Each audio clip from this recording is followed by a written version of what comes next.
La santé des femmes devient un sujet extrêmement fort. Il y a également la question de l'équité. L'équité, c'est un sujet dont on parle peu et ça monte. Que le code du travail doit évoluer en fonction de tous des mœurs, et est-ce que le code du travail doit absolument légiférer sur tout? Même si on met du mobilier adéquat, même si on met des environnements qui favorisent le comportement des individus, si jamais les collaborateurs ne sont pas accompagnés, tous ces aménagements ne serviront en rien à la diversité.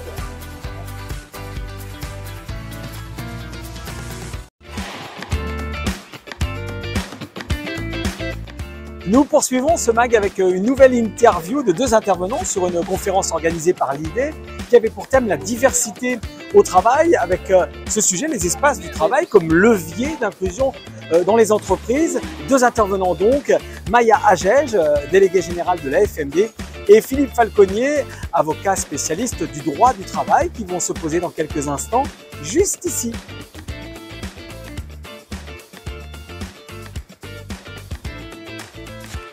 C'est avant tout un espace accessible et utilisable par tous.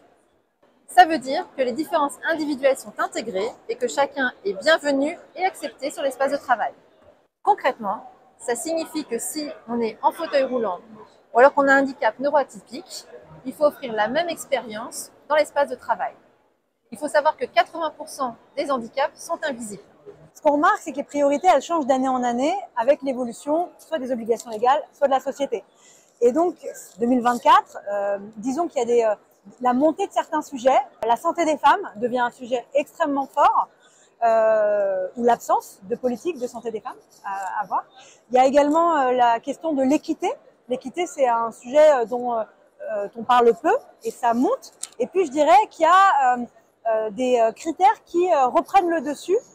Par exemple, les générations, donc le critère de l'âge, reprend un peu de vigueur et redevient, je vais mettre des guillemets, tendance dans les politiques diversité, en tout cas questionne, notamment l'emploi des seniors questionne beaucoup. Alors déjà, le premier levier, c'est l'ergonomie. Et donc fort heureusement, il y a beaucoup de fournisseurs de mobilier qui ont pris ça dans leur ADN. Maintenant, en fait, on ne voit plus une chaise qui n'est pas ergonomique. Donc ce qu'on met dans les espaces de travail, c'est des chaises ergonomiques, mais aussi des bureaux qui se règlent en hauteur, haut, bas. Et en fait, on fait tout pour effectivement accompagner le collaborateur qui peut avoir un handicap physique. Après, on a aussi les handicaps qui sont non visibles. Ces handicaps non visibles, ça va toucher tout ce qui est acoustique, tout ce qui va être nerveux. Donc là, en fait, pareil, on va travailler sur l'ensemble de couleurs, de thématiques qui vont permettre d'atténuer en fait les émotions. Par exemple, on parlait tout à l'heure pendant la conférence de salles d'allaitement. Donc ça, c'est une thématique qui peut rentrer dans une imbrication entre les politiques égalité femmes-hommes et les politiques santé-sécurité au travail. Ça peut être la mise à disposition de serviettes hygiéniques, ça peut être réfléchir à des congés ou des aménagements de postes, par exemple quand on a des maladies comme l'endométriose, ou bien quand on a par exemple de la ménopause ou bien des règles douloureuses. Donc ça peut être différentes choses de ce type-là. Alors effectivement, donc la diversité, ça ne touche pas que le physique ou le handicap. Ça touche aussi les différences de culture. Donc comment est-ce qu'on intègre ces notions dans l'espace de travail? On peut mettre en place des expositions qui favorisent en fait telle ou telle culture ou qui met en avant telle ou telle culture.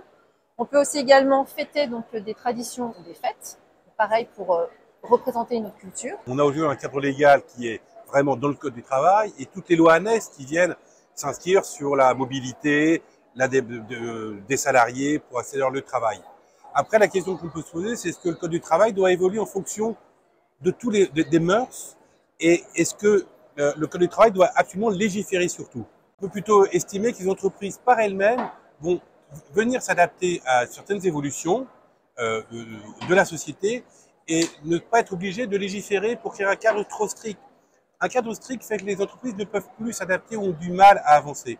On le sait, les très grosses entreprises ont plus de facilité pour mettre en place un nombre d'aménagements, d'espaces de travail liés à la diversité. C'est un peu plus difficile dans certaines entreprises, c'est encore peut-être plus difficile dans certaines régions où la diversité est encore un petit peu moins acceptée. Mais on peut estimer qu'aujourd'hui, cette évolution va permettre justement à tous de pouvoir bien travailler et s'intégrer dans l'entreprise, quelle que soit sa diversité. C'est la question des marges de manœuvre, quoi. Plutôt que de proposer des lois très strictes et très encadrantes, peut-être inciter autrement, proposer des incitations aux entreprises. inciter plutôt que réprimer. Il faut jamais arrêter de légiférer totalement puisque on a besoin d'avoir un cadre, mais ce cadre doit être adapté aux besoins de chaque entreprise. On le voit aujourd'hui avec des volontés de remonter certains seuils pour alléger les normes de certains. Les seuils sont quelque chose de nécessaire, mais arrêtons de trop légiférer.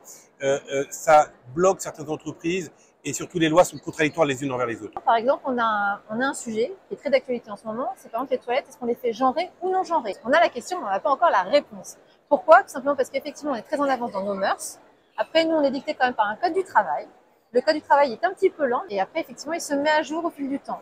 Sauf qu'aujourd'hui, on n'a aucune obligation sur les toilettes genrées ou non genrées. Donc, c'est à l'entreprise de faire son propre choix. C'est une grande question qui se pose aujourd'hui. Est-ce que réellement faut-il mettre cette obligation dans la loi? Et si on la met, sera-t-elle acceptée par tous?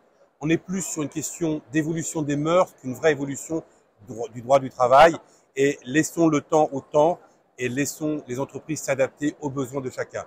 Une entreprise de 10 salariés n'a peut-être pas forcément besoin de toilettes non genrées qui seront utilisées une fois de temps en temps. Une entreprise dans un autre secteur en aura peut-être plus besoin. Oui, il y a des freins. C'est pas tout le temps évident de mettre en avant les sujets de diversité dans les environnements de travail. Le premier, ça va être par rapport au code du travail. Et en fait, on a un certain nombre de règles qui sont dictées et qui sont dans un code du travail. Le deuxième frein, c'est la protection des données. En France, on est cadré par un cadre qui protège l'individu. Donc en France, on n'a pas accès à l'ensemble des données. Donc tout ça, c'est régi par tout ce qui est RGPD. Donc ce qui peut bloquer au niveau de l'environnement de travail, c'est contrairement aux États-Unis, où en fait ils ont accès par exemple à des détails sur le poids ou sur la taille. Nous en fait, on ne va pas avoir ces éléments-là. Donc du coup, c'est compliqué des fois de pouvoir adapter un environnement de travail qui peut être contraint à des sujets de taille ou de poids. Je reviens sur le sujet de l'accès PMR et notamment, et je vais parler des entreprises, mais plus des entreprises qui accueillent et qui font de l'événementiel. Aujourd'hui, quand on organise un événement, trouver un lieu qui a un accès PMR, c'est extrêmement difficile. Et parfois, on entend des prestataires nous dire « Ah, mais si, c'est possible », mais en fait, il faut passer par le monte-charge. Et donc, la personne, elle ne va pas avoir le même parcours que la personne avec un fauteuil ne va pas avoir le même parcours que la personne sans fauteuil ou des aberrations sur les toilettes. Donc, c'est-à-dire que le lieu est accessible. Par contre, la personne ne pourra pas aller aux toilettes pendant toute la durée de l'événement. Donc, pour moi, là, il y a un vrai enjeu au regard des prestataires qu'on choisit quand on fait des événements. Et la deuxième chose, je vais parler de la communication. Pour moi, la communication, elle fait partie de l'espace de travail, elle fait partie des aménagements. Et je pense que maintenant, un impératif, c'est réfléchir et penser des enjeux de diversité dans la communication. Quand on réfléchit à la vitrine de l'entreprise, quand on réfléchit à l'affichage dans les bureaux, quand on réfléchit à la communication RH, voilà, là, on ne peut pas oublier ou ne pas se rendre compte que parfois, les personnes se ressemblent trop. Moi, je pense pas que les entreprises fassent de ce qu'on appelle diversity washing. Au contraire, il y a une grande frilosité autour de la communication, notamment des grandes entreprises, parce qu'elles ont peur du backlash. Et donc, il y a un contrôle assez fort de la communication externe sur les enjeux de diversité et d'inclusion. Même si c'est en majorité des grandes entreprises qui communiquent sur ces sujets, notamment dans la marque employeur. On voit effectivement des différences entre les très grandes entreprises, encore une fois publiques comme privées. Je pense que c'est important de voir le public et le privé, et les plus petites organisations, parce qu'en fait, elles ont tout simplement, au-delà des obligations légales qui ne sont pas les mêmes, elles n'ont pas les mêmes moyens, et notamment, elles n'ont pas les moyens d'avoir une personne dédiée, voire une équipe dédiée, même si ce n'est pas la norme d'avoir une équipe dédiée. Et donc, par quoi commencer pour ces plus petites organisations? Moi, je dirais, la première chose, c'est d'interroger ses salariés. Interroger ses salariés, par exemple, dans un baromètre de climat social sur la perception, sentiment de discrimination, sentiment d'inclusion, en croisant les informations, notamment sur aussi bien des questions très RH et management que des questions sur l'environnement de travail, sur l'accès au lieu de travail ou sur l'accès à certains aménagements. Donc pour moi, ça, c'est la première étape. Les salariés des petites entreprises ne sont pas plus mal traités que des grandes entreprises. Et dans une petite entreprise, quand on a moins de strates de direction, si on a vraiment une volonté du directeur, du président d'avancer, on peut avancer aussi bien.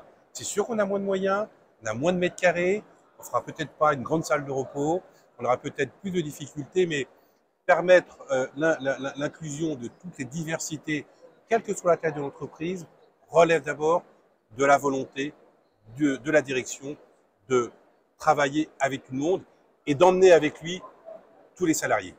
Aujourd'hui, on prend effectivement de plus en plus conscience des sujets de diversité dans les environnements de travail. Par contre, une chose est importante, même si on met du mobilier adéquat, même si on met des environnements qui favorisent le comportement des individus, si jamais les collaborateurs ne sont pas accompagnés, tous ces aménagements ne serviront en rien à la diversité.